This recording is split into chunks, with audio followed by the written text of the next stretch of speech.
Hello and welcome to TechTalk, where you'll hear the latest in technology and investment trends directly from the trendsetters.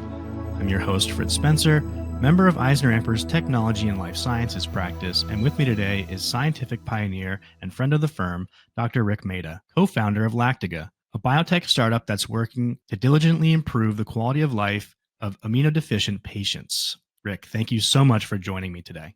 It's my pleasure, Fritz. Thanks so much for having me. Well, to get us started, I would love if you could, in a few sentences, explain your startup's mission to our audience. Yeah, happy to. So Lactiga, we sought out to pioneer the development of the first what we call mucosal antibodies.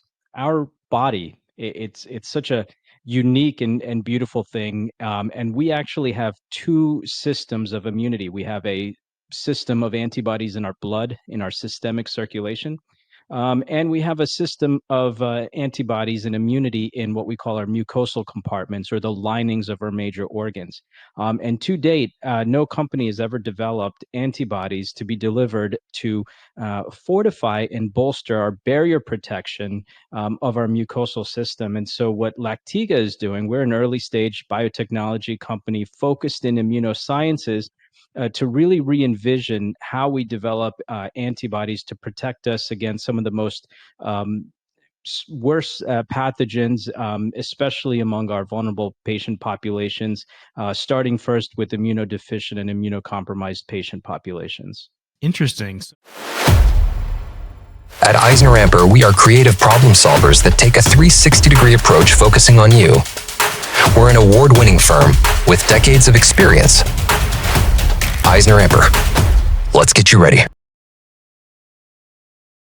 If I'm someone on the street, tell me, what exactly is the specific challenge that Lactiga is solving? Right. That's a great question. Let me see if I can break this down more simply. And it's an anecdote I don't frequently use, but it's the most visceral reaction is if you picture, a while back, there were patients like the bubble boy.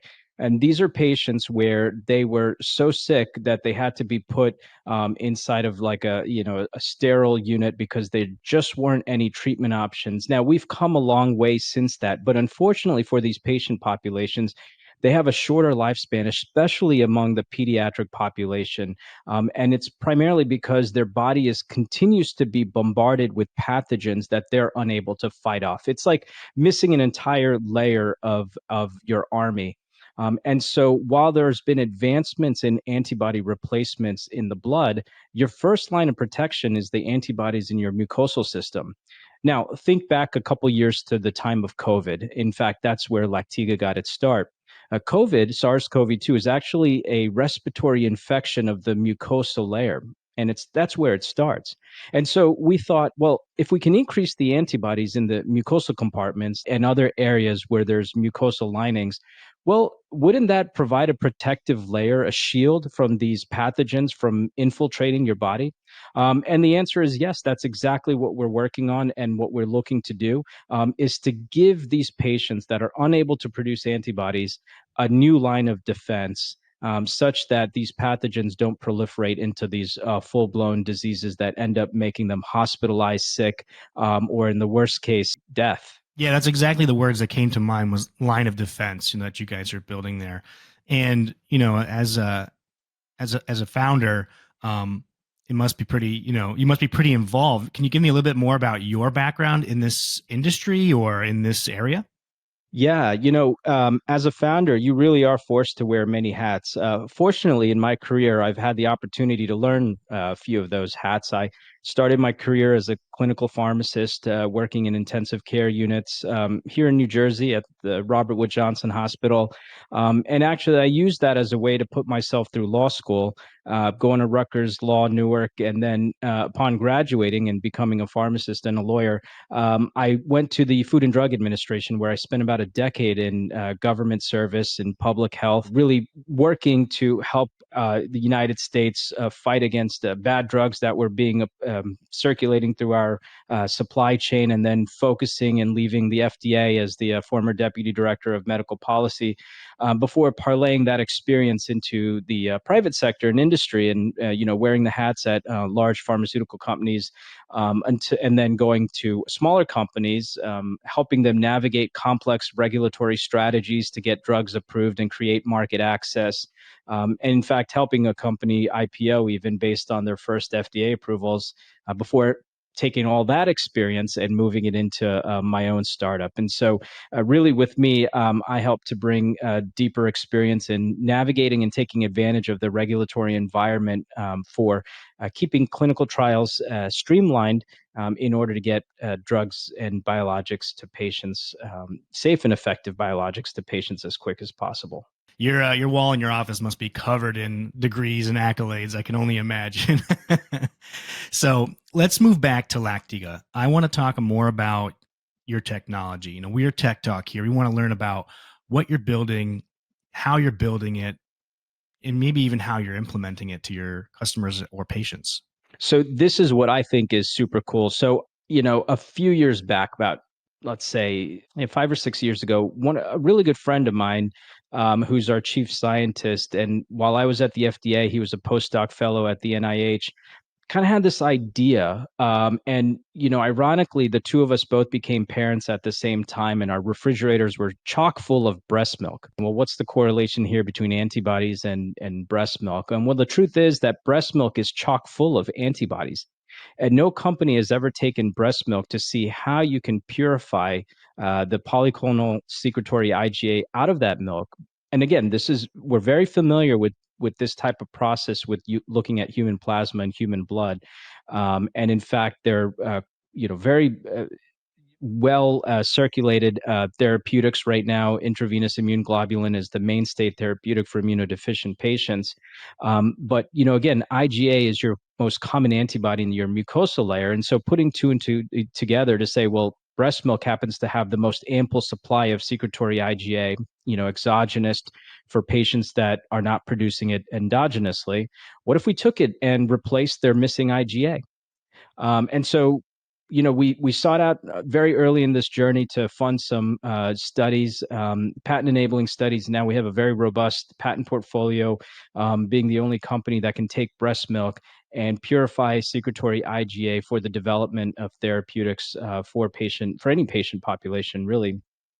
And so that really was the kind of seminal start to our company, was looking at breast milk and seeing if we can lead the development of human therapeutics out of it. Now, breast milk is used a lot right now, looking at multiple facets of it, the nutritional value, the lipids, the fats, et cetera. But Lactiga is highly focused on antibodies. And we're very fortunate to have partnerships with breast milk banks all throughout United States and North America that believe in our cause, that want to use unused breast milk for the purposes of treating vulnerable patient populations with life-threatening diseases. It's so very interesting, and I thank you for sharing that the tech side, the product side. And I'd like to move on now to a little bit more about the venture side. Every startup has its product, but it also has, right, its equity. What's it raising? What's it doing? So can you tell me a little bit more about your investor, I guess, adventure, if you want to call it that? Yeah, and it's been a journey. Fortunately, we're backed by investors that believe in the technology, and really believe in two things. One, of course, we're creating a transformative therapeutic for an underserved population where there hasn't been any meaningful medical innovation for an unmet medical need for better half of 50 years, and especially in children. And the second is that Lactiga is really seeking to formalize the framework, in fact, the regulatory framework of using breast milk as a supply, not just in the United States, but across the world. And it creates such a unique opportunity where the therapeutics that can be developed out of breast milk can be life-changing, especially in low and middle income developing countries. And so for us, our venture journey really started with, friends and families that believed in us, that wrote the first checks, which then parlayed into institutional investors. And, we were fortunate to get the backing of Checkmate Capital and 1517 Fund early on. And so we raised about $2.5 million, and that allowed us to do really what I call the most pivotal non-clinical studies to create the data sets that show that, hey, in fact, there's something here. And we have a great publication with an entire team of different collaborators, and a special shout out to Mount Sinai, uh, Hackensack University, University of Georgia, Rutgers, and so many others that have partnered with us to do these studies that are showing such promising, display of evidence of efficacy for these patients. So between our grants and our non-dilutive funding and our venture capital, we've raised just enough to complete, the non-clinical data sets and go to the FDA, present our data, and develop a very clean pathway to regulatory approval. Yeah, I noticed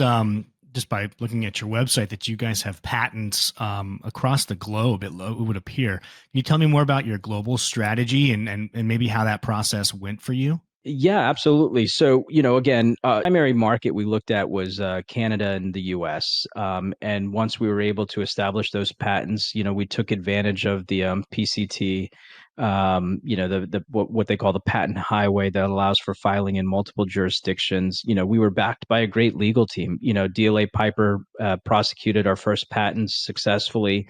And this was despite so many, and as a founder, I'll tell you, Fritz, you hear a lot of negatives, right? And the most common one we heard is, well, you're using a natural product. You're never going to be able to patent that. Well, for the purposes we were using it for, and I'm glad I never listened to naysayers, we got a very solid, established, with the freedom to operate letter on our entire patent portfolio.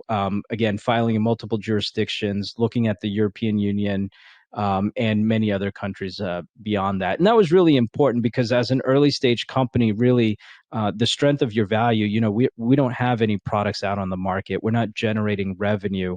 Our value is based on our data and our patent portfolio and our team, of course. And those are really the three most important elements for an early stage company. And we've really nailed all three of them. It really sounds like it, and I love to hear it. You have a robust portfolio of patents as well as your team, and obviously what you guys are developing in IP is clearly fundamentally important. I'd love to know. It sounds like you have a lot of experience in not only the public and private sector. Is this your first personal venture into entrepreneurism? And if so, what has been the biggest surprise that you have hit along that path? Yeah, again, great question. So I've always been an entrepreneur in spirit, and one of the reasons why I couldn't get past 10 years in the government. From a startup perspective, I've been fortunate to launch a different company prior to this as a SaaS software, mostly focused on the delivery of healthcare.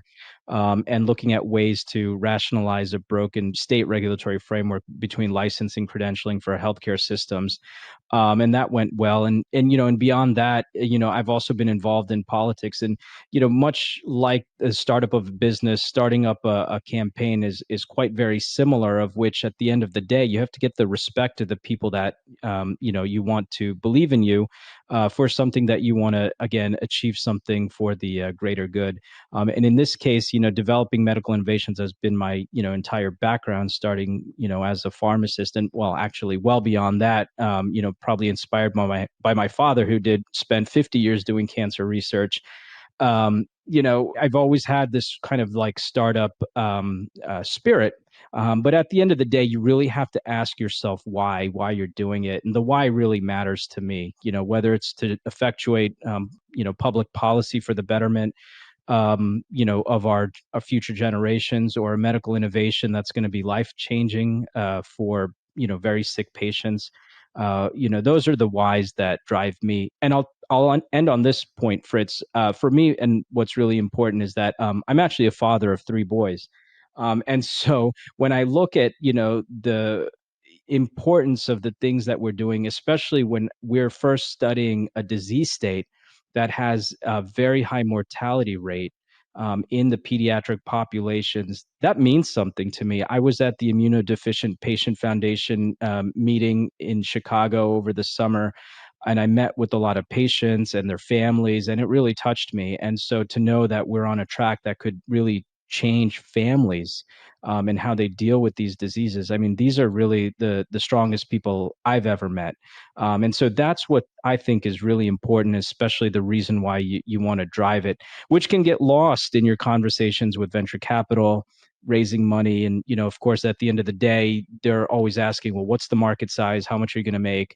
What's the revenue potential? And are you a unicorn? And that unicorn, doesn't mean are you going to transform patients' lives? It's like, are you going to create $1 billion of revenue? So you got to look past that and really focus on the why. Yeah, it sounds like you've really found that why, and the impact is not only at home for you, but very close to home. So that's very nice to hear that it's not just about the numbers for you, and it's more so about that why, that how. So lastly, I would love for you to give some of the listeners out there that may be on the same journey as you some advice, something that you found extremely useful, whether recently or in the last few years. Yeah. So I'll end on this. Keep going. Just keep going. When we started in 2020, 2021, the market conditions were more favorable. There's more liquidity. And funding came pretty, I don't want to say easy, but it came. And, now the market's tightened up. The IPO has shrunk. And, of course, we're hopeful for a successful 2025. But it's so easy to say, that's it, I'm out. But don't keep going. Don't give up, and believe in yourself and believe in the why. That's really important. If you're doing it for reasons beyond, what the revenue is, and if you truly believe that you're building something that's going to be transformative in people's lives, talk to those people. This morning, I was on a call with a patient who's patiently waiting for our treatment, for our clinical studies to start. And I said, well, I apologize, we're at least a year out. And he's like, well, I'm following your journey and I'm rooting for you. And those kind of stories, those anecdotes are really what means the world. So for other innovators and entrepreneurs, build a good team, make sure you trust the people you're with, and make sure you know why you're doing what you're doing. Otherwise, it's going to be a very hard journey. Thank you for that so much. I appreciate it. And speaking of going forward and not stopping, really quickly, tell us what's next for Lactiga. So for Lactiga, we're fortunate to have FDA feedback, have orphan disease designation, rare pediatric disease designation, all of this for our first asset that we're developing, and that's building on our platform of secretory IgA, whether it's an oral capsule, a respiratory product. We're about to kick off some research in lung transplant rejection studies. Secretory IgA can unlock a lot when it comes to regulating the microbiota. So for us, we're hyper-focused on finishing successfully our fundraise round and filing our IND to get into clinic. And, believe it or not, we have feedback from the FDA that may allow us to go straight to a phase 2 study, bypassing phase 1. Really unique opportunity, and getting our treatment to patients as quick as possible. And that's what we're laser focused on. So hopefully this time next year, Fritz, we will have our first patient enrolled. I can't wait to see it. And Rik, thank you so much for joining me. I greatly anticipate following Lactiga's journey and your journey, and just being along for the ride and getting to witness what you guys accomplish. Thank you. Really appreciate that. And a special thanks to our listeners for tuning into Tech Talk, the entrepreneurs and innovators who turn to EisnerAmper for accounting, tax, and advisory solutions. Subscribe to EisnerAmper's podcast to listen to more Tech Talk episodes, or visit EisnerAmper.com for more tech news that you can use.